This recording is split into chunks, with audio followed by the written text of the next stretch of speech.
কতটা প্রতিবাদী মানুষ চিন্তা করেন যে আমরা ইসরায়েলে মানে যে ঘটনা ঘটছে, যে গাজার উপর তারা হামলা করছে, মুসলিম হয়ে মুসলিম ভাইদের পাশে দাঁড়াচ্ছি, ইসরায়েলি পণ্যগুলোকে আমরা বয়কট করছি। তো এই ইসরায়েলের পণ্য বয়কট করা মানে কি এটা যে আপনি বাটা শোরুমে যে শোরুম ভাঙচুর করবেন, আপনি কেএফসি ভাঙচুর করবেন, আপনারা গিয়ে পিজা হাট ভাঙচুর করবেন? আপনাদেরকে কি সরকার বলেছে যে আপনারা যে এসব ভাঙচুর করেন? অন্যের ঘর করতে যে যেটা হচ্ছে নিজের ঘর ভেঙে দিচ্ছেন। পার্শ্ববর্তী দেশে কি হচ্ছে, সেই দেশের যুদ্ধ, সেইখানকার পণ্য বয়কট করে আমরা একতরফা তাদের পাশে দাঁড়ানোর চেষ্টা করি।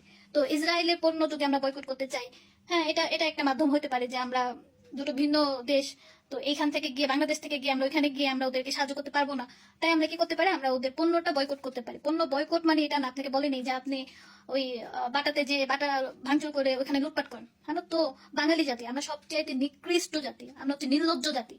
আমরা নিজেদের দেশে মুসলিমদেরকে সাহায্য করতে পারি না, আমরা মুসলিম হয়ে এক মুসলিম ভাই আরেক মুসলিম ভাইয়ের হেফাজত করতে পারি না, মুসলিম বোনদের হেফাজত করি না, মুসলিম বোনদের ইজ্জতের হেফাজত করতে পারি না, মুসলিম বোনরা যখন যুদ্ধে নামে তখন তাদেরকে শাহবাগে ট্যাগ দিয়ে দেই।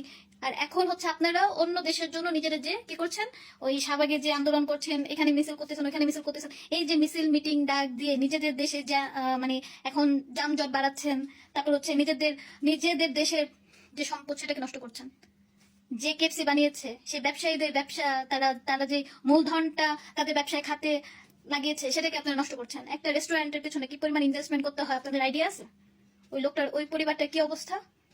যাদের যাদের প্রতিষ্ঠানগুলোকে ভাঙচুর করছেন, যেসব ব্যবসায়ীদের ক্ষতি করছেন, কোকা কোলার বোতল ভাঙছেন, তারপর হচ্ছে ওই স্প্রাইট ভাঙছেন, এই ধরনের খাবারগুলোকে রাস্তায় ফেলে দিচ্ছেন, আপনারা জানেন না আপনারা মুসলিম ভাইয়ের পাশে দাঁড়ানোর জন্য কি করতেছেন? মুসলিম হয়ে আমাদের মুসলমানদের খাদ্য অপচয় করার কথা তো কোথাও নাই যে আমরা খাদ্য অপচয় করতে পারবো। আপনি বয়কট করেন না, আপনি না খেয়ে থাকেন, ওটা ডেট এক্সপায়ার হয়ে যাবে, ওটা ওইখানে পড়ে থাকবে। আমরা যদি সেই পণ্যগুলোকে দেশে না আনি, আমরা যদি এই পণ্যগুলোকে ইউজ না করি, তাহলে তো ব্যবসায়ীরা এগুলো আনবে না, আর তারাও ব্যবসায়ের জন্য এগুলো তাদের পণ্য হিসেবে রাখবে না। আমরা যদি এগুলো ব্যবহার বন্ধ করে দিই, আমরা ক্রেতারা যদি এটা ব্যবহার বন্ধ করে দিই, তাহলে বিক্রেতারা এগুলো তাদের ব্যবসা প্রতিষ্ঠানে রাখবে না। এটা হতে পারে এক ধরনের প্রতিবাদ। এই যে যারা যারা ফ্রিল্যান্সিং করতেছেন, আপনারা ফ্রিল্যান্সিং এর কাজটা ছেড়ে দেন, ছেড়ে দিয়ে বয়কট করেন। বয়কটের মানে তো এটা না যে আপনি যে ভাঙচুর করবেন, আপনারা লুটপাট করবেন, আপনারা ওই হাঙ্গামা করবেন, মিছিল মিটিং করবেন। এক দেশের যুদ্ধ থামাইতে যায় আপনারা নিজেদের দেশে যুদ্ধ করতেছেন। আপনারা অন্য দেশের মুসলিম ভাইদের বাঁচাতে যায় নিজেদের দেশের মুসলিম ভাইদের উপর অত্যাচার করতেছেন। আপনাদের লজ্জা করে না? না, হ্যাঁ, তারা না খেয়ে আছে। আরে ভাই, তাদের আপনাদের মিছিল মিটিং এর প্রয়োজন নেই। তারা দেখতেছেন না যে আপনারা এখানে বসে বাংলাদেশে আপনারা কি করতেছেন? আপনারা কেএফসি ভাঙচুর করতেছেন, আপনারা কোকা কোলা বোতল, পুরো ঢাকা শহরে কোকা কোলা, তারপরে স্প্রাইট, এগুলো বোতল ফেলে ফেলে আপনি ঢাকা শহর ভাষায় দিচ্ছেন। এটা ওরা দেখতেছেন, এটা ওদের দেখার দরকারই নাই।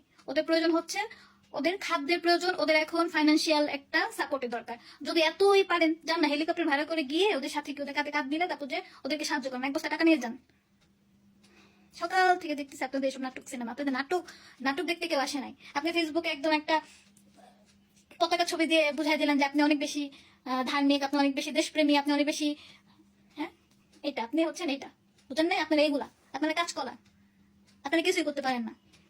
আপনারা নিজেদের দেশের আপনারা নিজেদের দেশের অর্থ এগুলোকে আপনারা অপচয় করতেছেন। আর আপনারা ওখানে যেতেছেন যে ইসরায়েলে কি হইতেছে, ইসরায়েলকে বয়কট করতে হবে, ইসরায়েলের প্রোডাক্ট বয়কট করতে হবে। তো প্রোডাক্ট ঘরে বসে বয়কট করেন। হুইল পাউডার ব্যবহার করা বন্ধ করেন, সার্ফ এক্সেল ব্যবহার করা বন্ধ করেন, কোক খাওয়া বন্ধ করেন, স্প্রাইট খাওয়া বন্ধ করেন, কেএফসি খাওয়া বন্ধ করেন, পিজা খাওয়া বন্ধ করেন।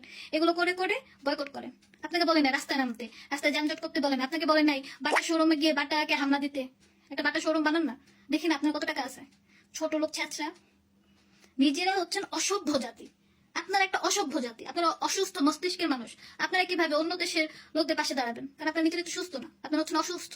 আগে নিজেরা সুস্থ হন, আগে নিজেদের দেশের জন্য কিছু করেন। নিজের দেশের অন্য ধ্বংস করে পরের দেশের নিয়ে প্রেমপিরিতি দেখাইতেছেন। হ্যাঁ, এসব প্রেমপিরিতি কোথা থেকে আসে? আলগা পিরিত, এসব আলগা পিরিত মানে কোনো দরকার নাই। আপনাদের দেশে রাত বিরাতে মেয়েরা নিরাপত্তা চলাফেরা করতে পারে না, সেটার খবর নাই। আপনাদের দেশে কিছুদিন আগে এই যে ধর্ষণের উপর ধর্ষণ হইলো, কই সেটার কোনো খোঁজ নাই। আপনাদের দেশে জবাই হইতেছে, সেটার কোনো খোঁজ খবর নেই। আপনাদের দেশে চুরি ডাকাতি হইতেছে, সেটার কোনো খোঁজ খবর নেই। আপনারা আসলে ইসরায়েল নিয়ে পড়া লাগছেন। আপনারা ওই কি বলবো, আসলে বলার কিছু নাই, বুঝছেন না? বলার কিছু নাই। পাইছেন একটা ফেসবুকে গিয়ে কোন প্রোফাইলের ভিতরে পতাকা পোস্ট করে রেখে দেন। কি হবে? পতাকা পোস্ট করে বুঝান যে আমি অনেক বেশি প্রেমী, আমার ভিতরে প্রেম আবেগ ভালোবাসা লুতুল পুতুল করে। সমাধান চাইলে সমস্যা 100টা থাকলে আল্লাহ পাক 101টা সমাধান দিছে, একটা সমাধান বেশি দিছে। আপনাদের যদি মনে হয় তাদের পাশে দাঁড়ানো উচিত, আপনারা সমাধান হিসেবে মাথা ঠান্ডা রেখে সমাধান করেন না। নিজেদের পকেট থেকে টাকা বের করে কিছু সাহায্য সহযোগিতা করেন। আপনারা ইসরায়েলি পণ্যগুলো ব্যবহার করা বন্ধ করে দেন। ইসরায়েলি ব্যবসা প্রতিষ্ঠানে যারা চাকরি করেন তারা চাকরি ছেড়ে দেন। এই যে যারা ফিনান্সিং করতেছেন তার মেয়েদের কাজ ছেড়ে দেন। তাহলে না বুঝবো যে হ্যাঁ আপনারা বয়কট করতে পারেন। বয়কট করেন, বয়কট এটা কাজে করেন, ওই মিছিল মিটিং এর নামলে হবে না। অন্যদের সম্পদ ধ্বংস করলে কখনোই আপনি কিছু করতে পারবেন না। নিজের ঘরে চাল খুলে অন্যের ঘরে চাল দিতে যাওয়া মানুষ হচ্ছেন আপনারা। অসভ্য জাতি, আপনারা হচ্ছেন অসভ্য জাতি। ওই যে যেদিন হাসিনা চলে গেছিল, হাসিনা বাড়িতে যে হাঁস মুরগি তার ইনার পর্যন্ত নিয়ে এরকম করে অসভ্যর মতো ছবি পোস্ট করছেন। কত বড় নির্লজ্জ জাতি আমরা, চিন্তা করেন। কোনো সমস্যা হলে তার সঠিক সমাধান খুঁজে বের করি না, যে অসভ্যতা আমি করি, এসব অসভ্যতা আমি বাদ দেন।